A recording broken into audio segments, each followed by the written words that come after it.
jamaah salat subuh dan taklim pada subuh Masjid Jami Mekar Indah, insyaallah. Mudah-mudahan kita semua disayang Allah Subhanahu wa taala. Amin. Alhamdulillah wa syukurillah, puja-puji syukur kehadirat Allah Subhanahu wa taala atas nikmat, kebaikan dan juga kesempatan tentunya terkhusus di hari-hari mengiringi datangnya Ramadan.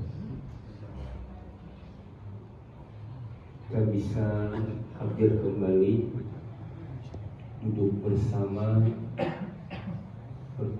bertajamu, berhimpun. Dan mudah-mudahan hadirnya kita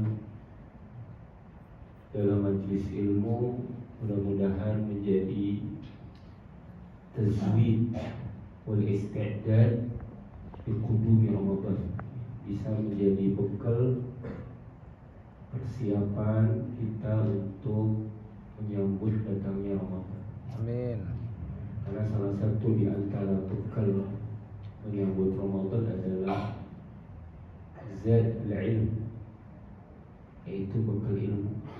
Jadi wal qalb, dan hati tamaman, secara sempurna, tamam. Amma siwallah, dari selain Allah. Karena kalau ada sesuatu yang ikut di situ, keruh berarti. Ya.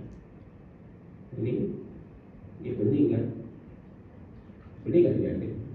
Lihat ya. Kira-kira kalau ada dikit saja nih masuk, misalnya cicak, apa namanya, nya cicak, kotoran cicak, berubah nggak dia? Akan ada kelihatan nggak sesuatu yang kita lihat? Ada. Ya. Itu noda, itu keruh. Nah, hiya taharatul anbiya was-siddiqin. Dia adalah toharohnya para nabi, para siddiqin. Itu toharoh. Toharohnya para nabi, para siddiqin. Wa tatamassal fi syughli sir khafiyul qalbi. Yang dimaksud dengan sir adalah sesuatu yang tersembunyi di dalam hati. Dengan cara apa ini? Dengan cara fi syughli sir, dengan cara menyibukkan diri mengurus hal-hal yang bersifat sir, batin. Karena kalau fisik jangkauannya mudah, ada air, tinggal kita bersihkan. Tapi kalau sir, batin, jangkauannya tuh luas, dalam, tersembunyi.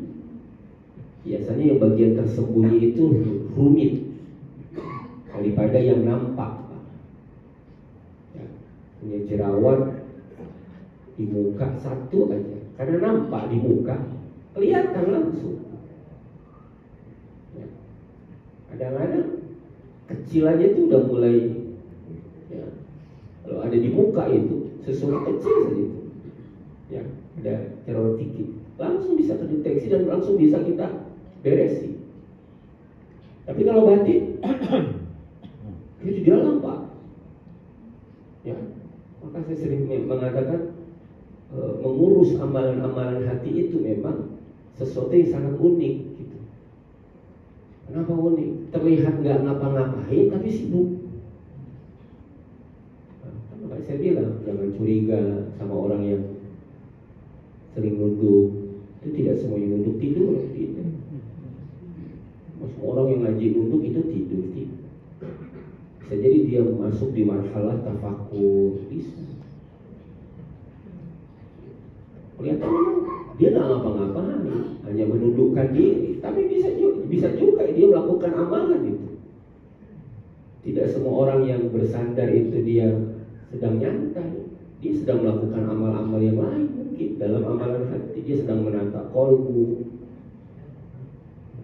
Tidak semua yang nyender itu ngantuk, tidak. Ya, Tidak semua orang yang ngejedok itu nggak berbunga. Kadang-kadang dia punya amal. Beda dengan orang yang beramal dengan amal fisik. Ada gerakannya, ada kerjanya. Ini kan kerjaan hati. Kerjaan hati kelihatan nggak? Ya nggak kelihatan. Maka syughul menyibukkan dengan masalah batin, bizikrillahi ta'ala, dengan mengingat Allah, wa mahabbati, mencintai Allah, wa tajridi, melepaskan sesuatu minal iltifat, dari segala bentuk penolehan terhadap selain Allah, dikosongkan itu. Ya. Segala sesuatu yang sifatnya iltifat membuat kita menoleh kepada selain Allah. Wahiyal ghayatul quswa, dan dia adalah tujuan yang paling tinggi ba'da tathhir adh-dhahir wal jawari. Dan dia adalah tingkat tertinggi, puncak tertinggi dari pembersihan zahir, yaitu perkara zahir, wal jawari, perkara yang bersifat jawari, anggota badan, wal qalb, dan juga hati, minal akhlaq al-mazmumah, dari akhlak-akhlak yang tercela. Itu paling tinggi. Maka kalau kita lihat tingkatannya, menurut Al-Imam Ghazali rahimahullah, tingkat yang pertama toharah atau tathhir adalah tathhiruz zahir, yaitu seseorang membersihkan sesuatu yang bersifat zahir. Apa itu kata beliau? Yaitu tathhiruz zahir minal ahdath wal akhbath, yaitu membersihkan dari hadas-hadas dan juga akhbas, kotoran. Nah, kita baca, Allahumma inni a'udzubika minal khubuth, al-khaba'ith, al-khubuth. Salah satunya adalah sesuatu yang bersifat kotor. Ya. Dibersihkan dengan wudu. Hadas dibersihkan dengan wudu, hadas kecil dibersihkan dengan wudu, hadas besar disucikan dengan mandi. Itu tathhir az-zahir. Ya, karena hadas kecil tidak akan bisa, hadas besar tidak akan bisa dibersihkan dengan wudu. Ya, hadas besar dibersihkannya dengan mandi. Ya, maka orang mandi kemudian dia wudu, itu adalah tathhir al-zahir. Kemudian yang kedua adalah tathhirul jawarih, yaitu toharah, pembersihan jawarih, anggota badan, yang sifatnya apa? Minal atham wal jara'im, dari perbuatan dosa dan jarimah. Perbuatan apa? Perbuatan maksiat atau perbuatan dosa dibersihkan. Makanya bulan Sya'ban ini bulan pembersihan. Ya, supaya apa? Supaya masuk ke bulan Ramadan kita sudah jadi pakaian yang siap diparfum. Ya, parfum tuh kalau sudah dibersihin kan tinggal semprot. Nah, jangan belum dicuci semprot. Ya, buru-buru kayak nyemprot langsung. Ada tahapannya, ada tadrij, ada fasenya. Fase Sya'ban itu fase kita mohon maaf ya, sudah mulai itu mengumpulkan pakaian kotor. Ya, sudah mulai itu, dimulai dari situ. Di Sya'ban kita udah mulai nyuci. Kalau sudah dicuci, maka tinggal dimasukkan, tinggal disimpan, dikasih parfum, disetrika yang wangi. Kenapa? Itu adalah tathhir al-jawari minal azam wal jarah.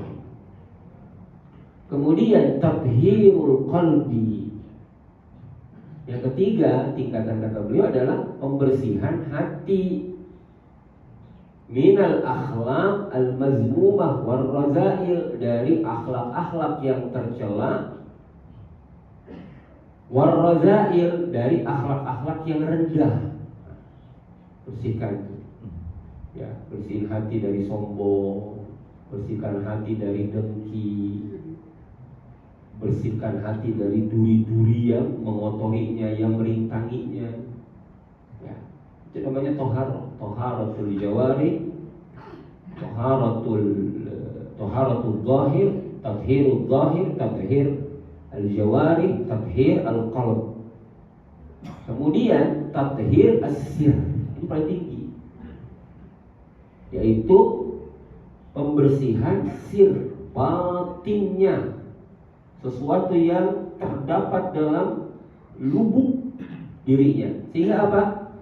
Amma siwallah subhanahu wa ta'ala, di mana pembersihan sir ini adalah seseorang membersihkan dari selain Allah Ta'ala. Ya, ini tinggi, ini udah puncaknya pembersihan. Maka dia tidak mau meletakkan sesuatu dalam batinnya, dia tidak mau meletakkan sesuatu dalam sirnya itu, sesuatu selain Allah Subhanahu wa ta'ala. Kemudian kaifa tahqiq, lantas bagaimana seseorang bisa mencapai pembersihan sir? Ini ada beberapa hal yang disampaikan oleh beliau. Yang pertama adalah at-tauhid al-khalis. Seseorang bertauhid dengan memurnikannya, yaitu tajridul qalbi minat ta'alluq bi ghairillah, yaitu mengosongkan hati dari ketergantungan kepada selain Allah. Itu namanya tajrid al-qalb, ya, mengosongkan hati, melepas hati minat ta'alluq, dari bergantung bi ghairillah, kepada selain Allah. Itu untuk mencapai puncaknya sih. Ya, karena kalau manusia masih bergantung sama makhluk, masih bergantung kepada selain Allah, itu menunjukkan dia memiliki sesuatu yang tersimpan dalam kalbunya selain Allah. Berarti tak boleh bergantung sama makhluk, ya, karena Allahus Samad, Allah tempat kita bergantung. Tak boleh orang menggantungkan sesuatu kepada makhluk. Sehingga di sini adalah cara orang untuk mendapatkan tathhir as-sir. Kemudian zikrullahi ta'ala, banyak mengingat Allah Subhanahu wa ta'ala, itu salah satu pembersihan sir. Al-iktsar minat tasbih wat tahmid wat tahlil, memperbanyak bacaan tasbih, tahmid dan tahlil, banyak berzikir. Kemudian at-taubatu wal istighfar, melakukan taubat dan istighfar, litabhiril qalbi min adranil ma'asi, supaya bisa membersihkan hati dari kotoran-kotoran maksiat. Nah, karena kotoran itu sifatnya maksiat itu sifatnya kotor. Makanya kenapa salah satu persiapan menyambut Ramadan adalah dengan taubat. Karena dia menjadi sabab, kalau dia tidak taubat, dosa tersebut menjadi sebab penghalang ketaatan. Ya, makanya salah satu di antara bekal menyambut Ramadan adalah taubat. Kenapa harus taubat? Karena kalau seseorang tidak taubat dan dia masih terhijab dengan dosanya, maka dia akan sulit melakukan ketaatan. Dahulu para salaf ketika ditanya, ada yang menanya kepada salah seorang salaf itu, wahai Syekh, kenapa saya sulit untuk bisa melakukan salat di malam hari? Maka dijawab, coba kamu perhatikan, jika engkau sulit salat di malam hari, perhatikan dosa apa yang kau kerjakan di siang hari. Salah satu di antara hukuman Allah kepada, ya, salah satu bentuk iqab, ya, hukuman dari sebuah perbuatan dosa adalah terhalang melakukan ketaatan, hirmanut ta'ah, terhalang melakukan ketaatan. Maka untuk membuka itu semua adalah seseorang ketika menyambut Ramadan, dia harus taubat. Maka salah satu di antara tathhir as-sir adalah seseorang melakukan taubat wal istighfar. Kemudian itu adalah al-muraqabah, yaitu merasa diawasi oleh Allah. Istihdar azamatillah fi kulli waqtin. Seseorang merasa hadir, merasakan kehadiran, keagungan Allah pada setiap waktu. Ini menurut beliau dalam penjabaran tentang tadhhir as-sir. Ya'ud tadhhir as-sir, yu'addu tadhhir as-sir a'la manazil as-sa'ilin ila Allah. Terhitung pembersihan sir ini adalah setinggi-tingginya manzilah, setinggi-tingginya persinggahan, setinggi-tingginya maqam as-sa'ilina ilallah bagi orang yang melakukan perjalanan menuju Allah. Kenapa? Haitsu yatahawwalu al-qalbu minal ishtighal minal inshighala bid-dunya wa syahwatiha ila al-inshighal at-tam bil khaliq. Karena disitulah terjadinya proses perubahan hati, yatahawwal. Itu hati berubah. Dari apa? Minal insyighal, dari tersibuknya bid dunia, dengan dunia, wa syahwatiha, dan syahwatnya, ila insyighal, kepada kesibukan at-tam, yang sempurna, bil khaliq, kepada khaliq, yaitu Allah. Itu puncaknya.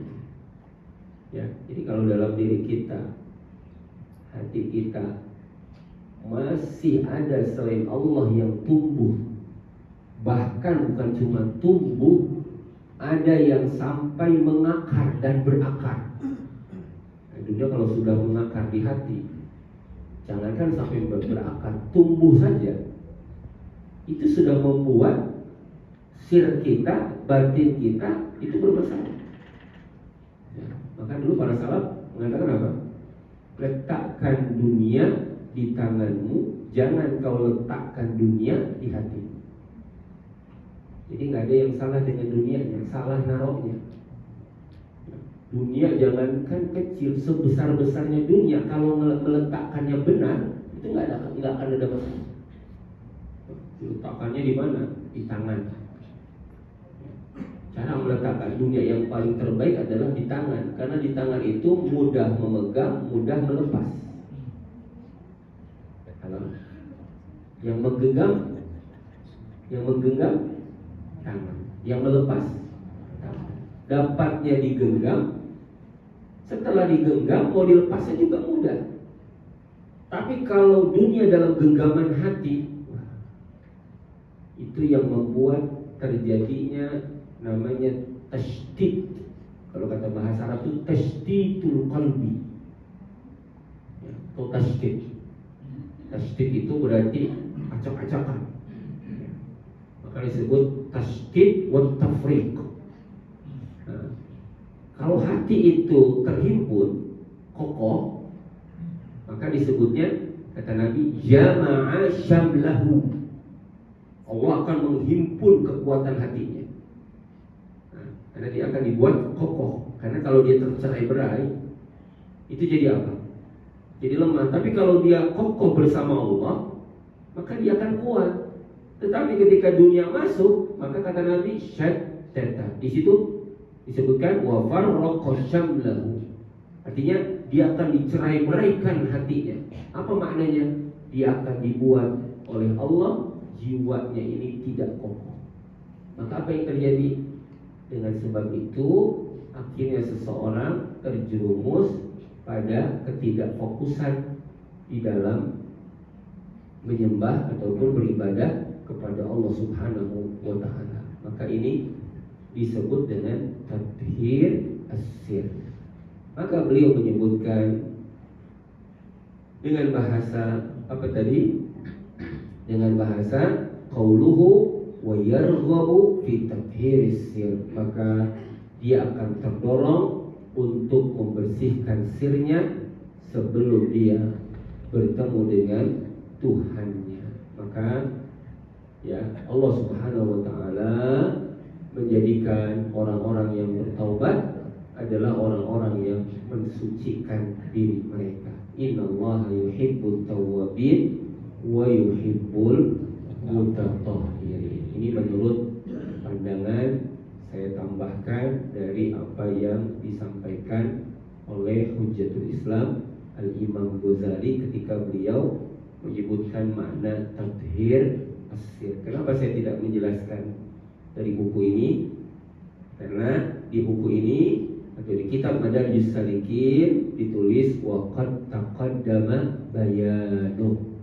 Dulu pernah dijelaskan. Namun saya tambahkan ini menjadi maklumat bagi kita tentang makna tathhirus sir. Jadi ada 3. Pertama adalah seseorang biqasril amal, dengan dia melihat ancaman Allah maka dia akan memendekkan panjang angan-angannya. Yang kedua, dia akan membatasi pergaulannya. Dan yang ketiga, dia akan membersihkan sirnya. Itu yang disebut dengan barqun, yaitu kilat yalma'u min janibil wa'id, yang berkilau dari sisi ancaman, fi ainil hazri, fi ainil hazari, dari sisi kewaspadaan. Dan insyaallah nanti kita akan lanjutkan pada tingkatan yang ketiga. Namun sebelum itu coba kita buka sesi tanya jawab terlebih dahulu. Silakan Haji. Assalamualaikum warahmatullahi wabarakatuh. Waalaikumsalam warahmatullahi wabarakatuh. Gimana menghilangkan sifat-sifat yang tercela di dalam hati? Itu aja. Sekarang gimana caranya supaya bisa meningkatkan toharoh yang keempat? Gimana caranya itu? Baik. Itu aja. Assalamualaikum warahmatullahi wabarakatuh. Waalaikumsalam. Bagaimana cara kita membersihkan hati kita dari sifat atau penyakit-penyakit atau sifat-sifat yang tercela? Kita tahu mengurus hati itu ada 2 hal yang harus dipahami. Pertama, mengenal makanannya, nutrisinya. Yang kedua, mengenal penyakitnya. Jadi orang untuk sehat itu sebenarnya ada 2 cara. Ya. Tahu apa yang harus dimakan, ya. Tahu juga penyakit apa yang harus ditinggalkan. Nah, dia paham. Ya, dok, saya mau sehat. Bagaimana cara sehat? Jangan sakit. Ya, karena kalau sakit ya nggak sehat berarti. Ya supaya nggak sakit gimana? Supaya nggak sakit makannya yang benar. Yang kedua, tinggalkan sesuatu yang merusak badan. Pasti itu isinya. Ada bilang, ya mana nih yang boleh dimakan? Oh, ini, makan. Yang kira-kira merusak, ya, misalnya membuat tubuh ini menjadi rusak dengan makanan itu, ya tinggalkan, karena dia masuknya mufsidat. Maka para ulama menyebut ada a'malul qulub, ada mufsidat al-qulub, ada makanan-makanan hati, ada perusak-perusak hati. Pengenalan ini penting. Kenapa? Karena kalau nggak mengenali masalah ini, dia nggak akan bisa dia mencapai tazkiyah. Apa? Tazkiyah, kebersihan jiwa, kebersihan hati. Gimana caranya? Ya tahu dulu makanan hati itu apa sih. Makanan badan kan udah tahu 4 sehat 5 sempurna. Ya. MBG. Ya. Makanan bergizi gratis. Ya. Jadi kalau bilang itu gimana caranya? Ulama udah menyampaikan. Ini yang sedang kita bahas namanya jenjang spiritual. Jenjang spiritual inilah makanan-makanan hati. Karena disebut jenjang berarti berjenjang, itu berarti kan bertahap, menempa. Oh, dari mana itu makanannya? Oh, para ulama ada yang bilang itu jumlahnya puluhan makanan sapi itu. Ada yang bilang ratusan, mi'at. Ada yang bilang alaf, ribuan. Salah satu buku ini, ya, buku Manazilus Sa'irin, Madarijus Salikin, atau buku-bukunya karya Imam Ghazali, atau kitab-kitab tasawuf lainnya, itu membahas masalah itu, tentang masalah makom. Ada ikhlas, sabar, syukur, ridho, ikhbat, zikir, ilmu, mahabbah, syauq. Semua itu hakikatnya adalah sesuatu yang dibutuhkan oleh hati. Makanya cuma yang makrumnya, yang umumnya, makanan yang sering kita umumnya dengar itu ikhlas, sabar, takwa, waro, ridho, roja, khauf. Itu umum. Yang gak umum ini, yang gak umum, yang kita bahas tuh barkun, adash. Sebelumnya apa? Sebelumnya apa itu kajian kita? Yaitu Ustaz. Yaitu Ustaz katanya. Ada syauq, ya, ada yang namanya ya, al-mahabbah, ada nama sampai banyak yang mungkin gharib. Ya, gharib itu yang agak asing. Jadi pernah kita bahas itu kemarin.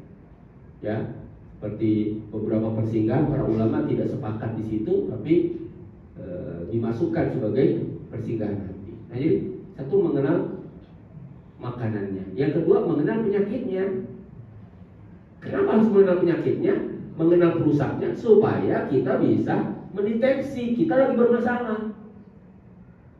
Ya. Dan dahulu para sahabat begitu, mereka ketika mendapati ada yang gak beres dalam hatinya, mereka langsung merasakan deteksi itu. Contohnya Hanzalah. Hanzalah ketemu sama Abu Bakar. Kata Hanzalah gini, nafaqah Hanzalah.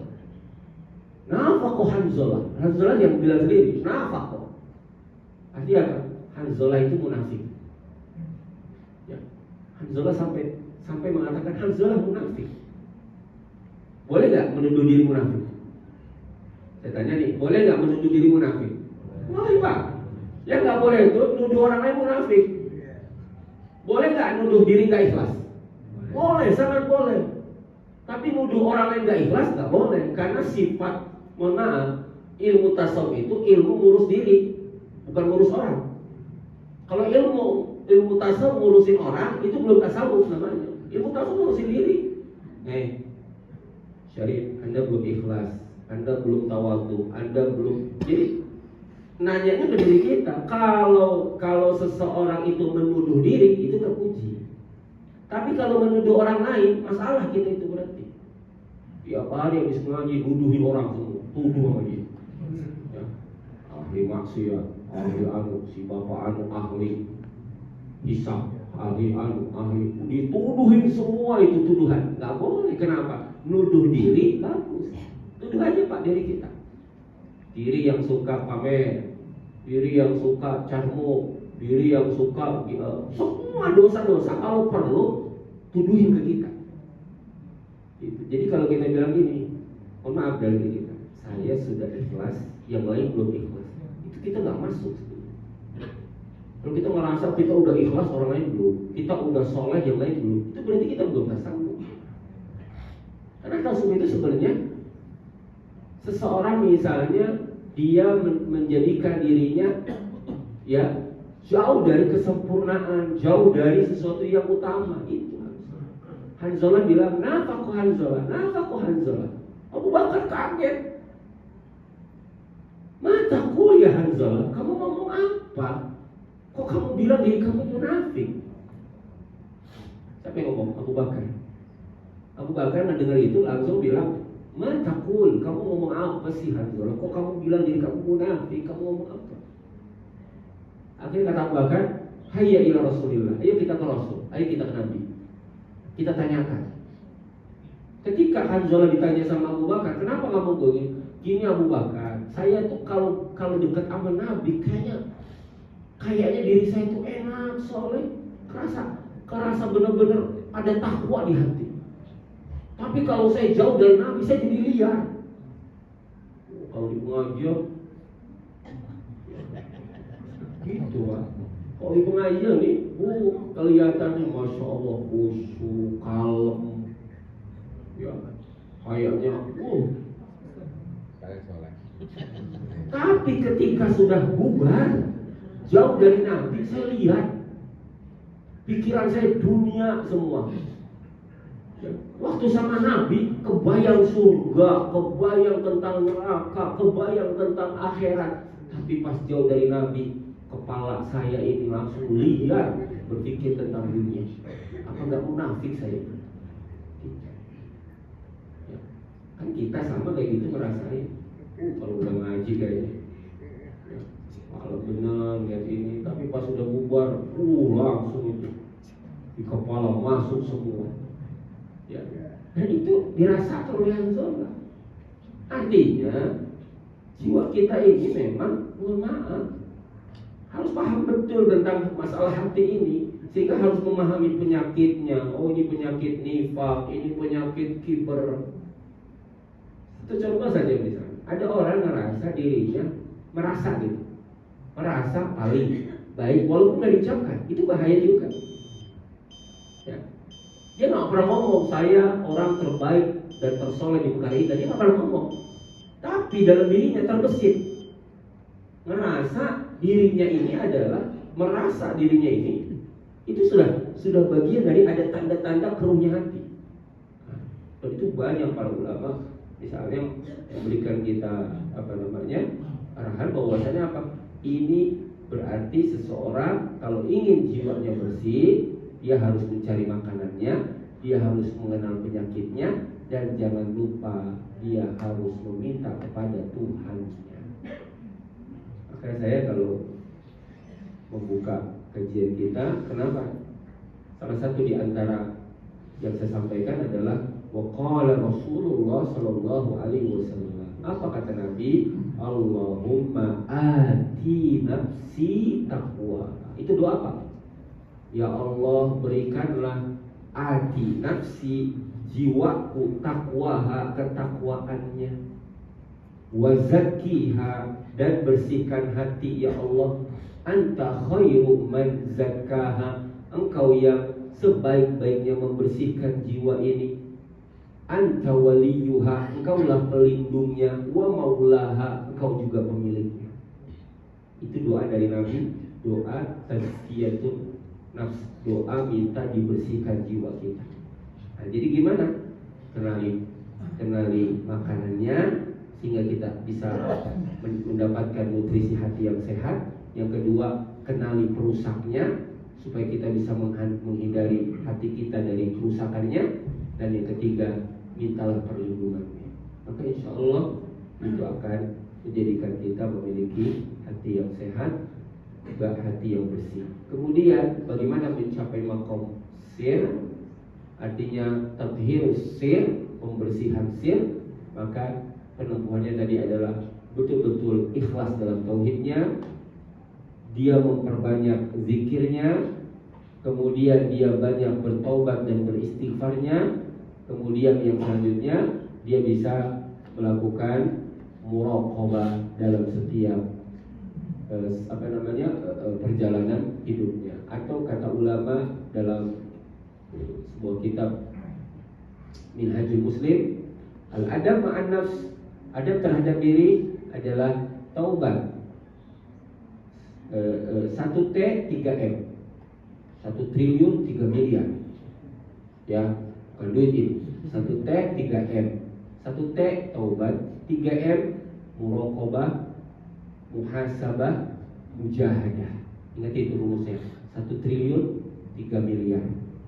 Kalau iya, T-nya taubat 1 triliun, 3M-nya muhasabah, muraqabah, muhasabah, mujahadah. 4 ini kata ulama simpelnya. Kalau pengen hati sehat, sir sehat, jadi harus tobat, harus muraqabah, harus muhasabah, dan harus mujahadah. Mujahadah ini adalah bersungguh-sungguh menempuh perjalanan hati. Ya, karena dia akan membuat kita jadi sehat dan kuat, insya Allah. Seperti itu. Cukup ya? Karena waktu juga insya Allah nanti kita lanjutkan pada sesi berikutnya.